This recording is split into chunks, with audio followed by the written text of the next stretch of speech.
Got playing in church, that's how I wanted to do, man. I just wanted to play in my church's worship band. That was my only goal, learn a few chords, because it was a big deal. Y'all got this big, gigantic stage, man, worship team, and you don't have bulletproof glass around your drummer? Look at y'all. Is this a good neighborhood? Be honest with me. He's just cage-free, running around. Look at y'all being all progressive. Farm to table drumming. Beautiful. Our drummer's like a bank teller back there, I'll tell you that. We got a lid on top. He's in an aquarium, really. That's what he is. I lift up that lid between songs, sprinkling some flakes. 2 more verses, buddy. Hang in there. Don't tap the glass. It scares him, you know. Worship was weird. I grew up in a Pentecostal church. Raise the roof. What? Yeah. This was old-time Pentecostal. We were non-denom. We didn't have any particular. You could just do whatever you want. It was wild. We had one lady, Sister Mildred, she'd take off running during worship, running laps. I was 10 years old. I said, "What's she doing, Mama?" My mom said, "I'll tell you later." I go, "I need to know right now what is happening." She said, "That's a Jericho march. She's doing a Jericho march." I said, "Hadn't she read that story?" It didn't go too good for Jericho, as I recall. Somebody tackle her at 6. Don't let her get to 7.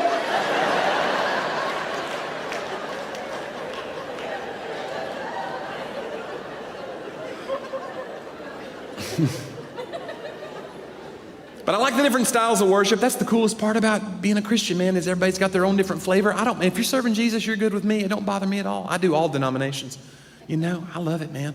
And I was in a church a while back. They put me on the front row all the time, you know, on Sunday mornings. "Johnny, can you come share the gospel? Do some comedy, then share your testimony." "I'll do that all the time, Pastor." Then they'll get up and want to do a couple songs. You know, there's always some worship leader that wants to get up and do brand new songs every Sunday. Y'all know what I'm talking about. I'm going to teach you guys 3 new songs today. Are you ready, church? By the way, these are in a key so high, only a dog can hear them. Sing it with me!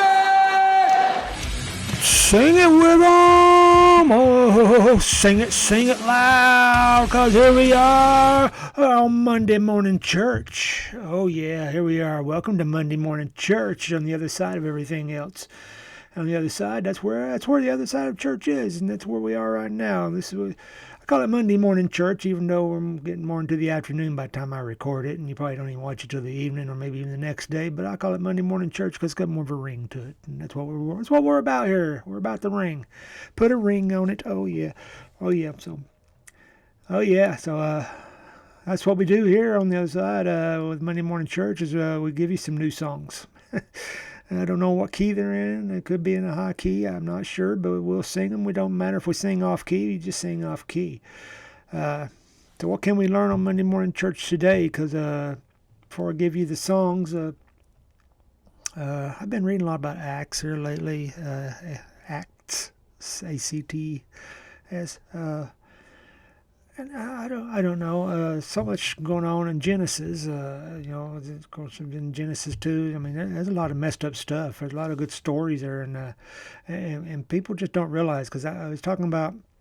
I'll tell you what we'll do. One of the things that we talked about, a pastor. It's been a couple of weeks ago. He asked, "Where did your where was you rooted into the church at? You know, where did your beginnings happen, whatever?" And mine was in like 3 places. It was my grandma, I'll call her Nanny. Church still down the street. We went a little while back. Gonna go back again here soon. First Baptist, I just remember I was young. We'd go down into the basement for Bible study. The pews were hard, I remember that, and they always had the Bibles or stuff in front of you that you picked up and whatever. Now I go to church and it's all on the screen. I can just read on the screen like karaoke. But yeah, so I remember that, and of course the dinners, you know, because all the ladies would bring, you know, some just delicious food and have it all out there, and then I remember going to Bible camp once, I believe. I kind of remember going to that and did stuff like shoot bow and arrows and roast marshmallows and tell the stories and all that. I kind of vaguely remember that. But I know I went because I found through a bunch of old stuff we've been going through I found my diploma from Bible camp and Bible study, so I know I did it. It's in writing. It's proven. So yeah, I've been going through a lot of stuff. Got a bunch of clothes we're getting ready to give away. Blankets, whatever. So if anybody out there, this is the time for giving, especially the weather's getting a little colder, and you got everybody has homeless around, and or people that can't quite afford their heating bills and all that, and then they can use all the help they can get. So we got a bunch of boxes. We usually give the Ginger Mullins, who I had on the Point of Return show before. We was talking about her book not too long ago, so we got her. Going to get some stuff to her, and so she can distribute it wherever it needs to be distributed to. So thank God for people like that. And but then the other place came from a very unlikely source, and I know he watches sometimes. I don't know if he'd be watching this, but my friend Ray Bowling, I've known him since I was a little kid. He's my next door neighbor, and then even when we grew up, I got married, and he started dating the girl next door to me, and he moved in with her, and he's my neighbor again. And then I moved back over here, and I bought the place where he used to live. He bought the place where his grandma used to live, and then he's my next door neighbor again. I go, man, you put stalking to a whole new level. I mean, talk about stalking. Of course, back in my day, we called it romance. That would have been a bromance, because we don't go the other way. So we play for the main team. Is that racist? I don't know. But anyway, so Ray Bowling, we just kids, and I remember being in his backyard. We make a little shift, little campfire, little fire. We probably shouldn't be playing with matches, but we made a little fire. We sit out there, and he'd tell me stories about Revelation and stuff. So I was always captivated. So I learned a little bit there. So. And then my teenage years, my friend Tim Palmer is where we go over to his church now. It's my church now. It's our church. It's a very, very fine church. But anyway, so I go every so often with him, and of course, had some teachers that was very good influences, like Dude, and Dude, Mr. Watts. He was our sponsor, and. So we had a lot of good influences around, and then I just had the upbringing. But a big part of my church going experience, or my where I kind of followed what was going on, was TV shows. Because back in the 70s, I wasn't afraid to show good times with them praising or praying, and I had a picture of Jesus on the wall, and then.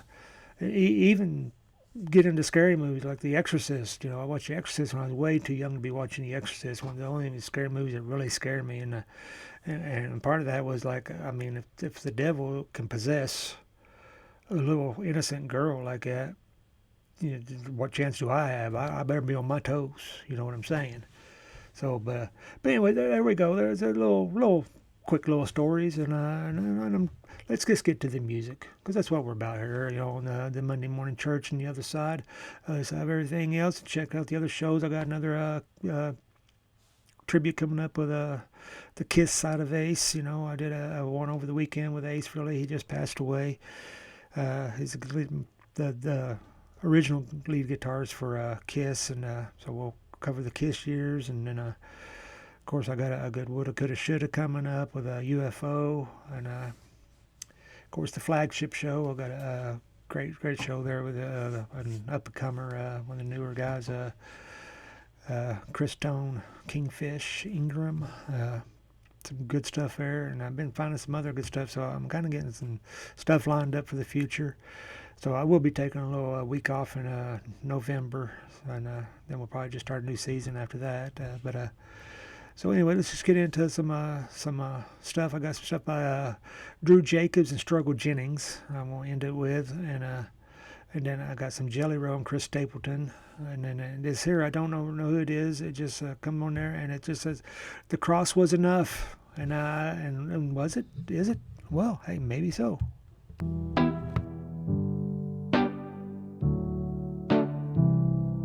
I've been chasing shadows, running from grace. Try to earn a love I can never replace. you never flinched, never turned away. You stayed through the silence, through every mistake. No riches, no ruin could change your mind. You bled for the broken, left glory behind. It's the love that never leaves, the arms that never close, the truth that doesn't change, even when I'm lost. Fire in my spirit, the river can't hide. Out in the river, it won't let me drown. Weight on my shoulders keeps dragging me down, but I'm harder than sorrow, I'm sharper than pain. I'll bend but not shatter, I'll outlast the rain. Out in the river, I won't lose my ground. The current may take me, but I won't go down.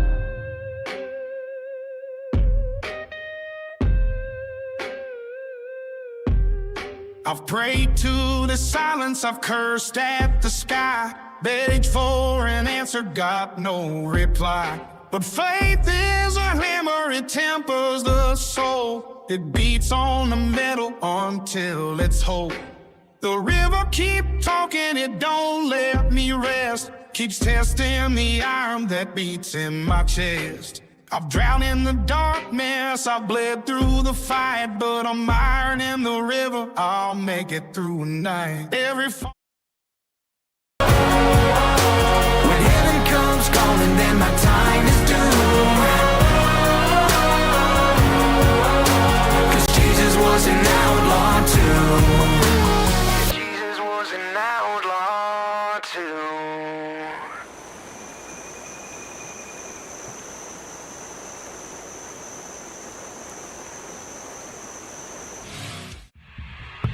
Oh, Jesus was an outlaw. Struggle Jennings, Drew Jacobs. Little Jelly Roll and Chris Stapleton there in the middle. Oh, yeah. Iron in the river. Oh, and I don't know who the first one was, but what a message. What a good message. I hope you enjoy the stories. I hope you enjoy the music.